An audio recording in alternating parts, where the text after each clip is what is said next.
Perkenalkan, nama saya Aulia Intan Safila, kelas 10 OTKP 1, nomor absen 04.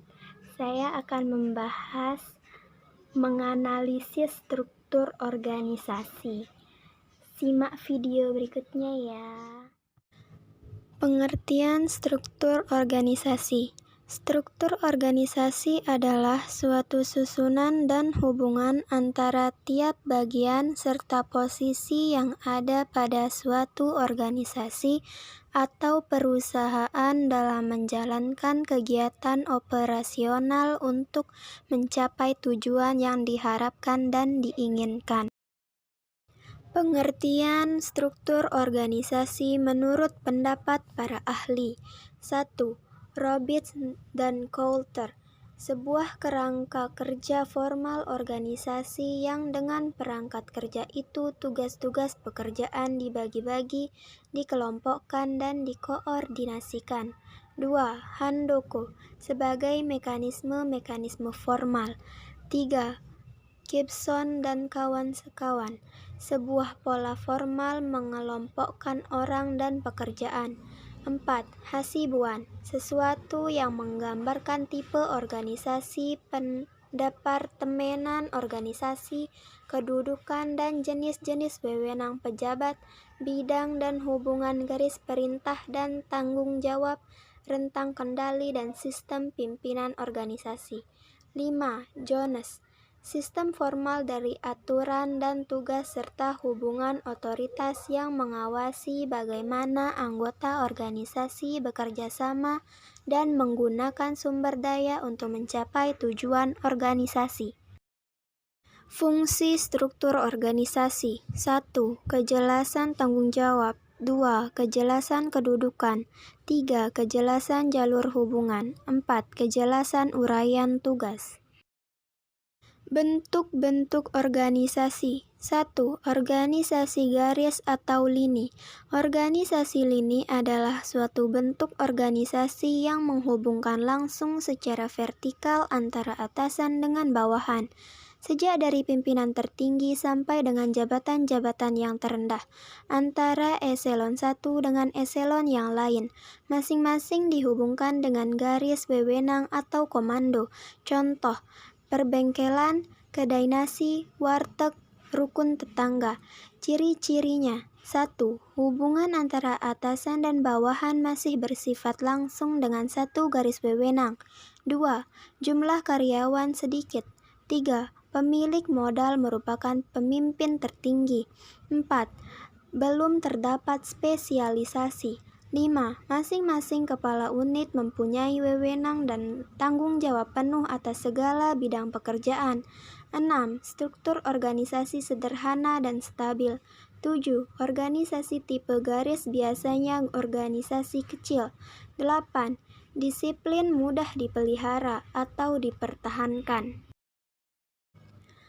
2. Organisasi lini dan staf. Organisasi lini dan staf adalah kombinasi dari organisasi lini dan fungsional. Pelimpahan wewenang dalam organisasi ini berlangsung secara vertikal dari seorang atasan pimpinan hingga pimpinan di bawahnya. Untuk membantu kelancaran dalam mengelola organisasi tersebut, seorang pimpinan mendapat bantuan dari staf di bawahnya. Pada struktur organisasi ini, hubungan antara atasan dengan bawahan tidak secara langsung. Ciri-cirinya. 1. Hubungan atasan dan bawahan tidak seluruhnya secara langsung. 2. Karyawan banyak. 3. Organisasi besar. Ada dua kelompok kerja dalam organisasi sehingga ditekankan adanya spesialisasi, yaitu personel lini dan personel staf. 3. Organisasi fungsional. Organisasi fungsional diciptakan oleh F.B. Taylor, yaitu suatu bentuk organisasi di mana kekuasaan pimpinan dilimpahkan kepada para jabatan yang memimpin satuan di bawahnya dalam satuan bidang pekerjaan tertentu. Struktur ini berawal dari konsep adanya pimpinan yang tidak mempunyai bawahan yang jelas. dan setiap atasan mempunyai wewenang memberi perintah kepada setiap bawahan sepanjang ada hubungannya dengan fungsi atasan tersebut. Ciri-cirinya: 1. Organisasi kecil. 2. Di dalamnya terdapat kelompok-kelompok kerja staf ahli. 3. Spesialisasi dalam pelaksanaan tugas. 4. Target yang hendak dicapai jelas dan pasti. 5. Pengawasan dilakukan secara ketat. 4. Organisasi lini dan fungsional. Organisasi yang masing-masing anggota mempunyai wewenang yang sama dan pimpinannya kolektif. Organisasi komite lebih mengutamakan pimpinan. Artinya, dalam organisasi ini terdapat pimpinan kolektif atau presidium atau plural eksekutif, dan komite ini bersifat manajerial. Ciri-cirinya: 1. Tidak tampak adanya pembedaan tugas pokok dan bantuan. 2. Spesialisasi secara praktis pada pejabat fungsional. 3. Pembagian kerja dan wewenang tidak membedakan perbedaan tingkat eselon. 4. Struktur organisasi tidak begitu kompleks. 5. Tugas pimpinan dilaksanakan secara kolektif. 7. Semua anggota pimpinan mempunyai hak wewenang dan tanggung jawab yang sama. 8. Para pelaksana dikelompokkan menurut tugas-tugas tertentu dalam bentuk satgas. 5. Organisasi komite.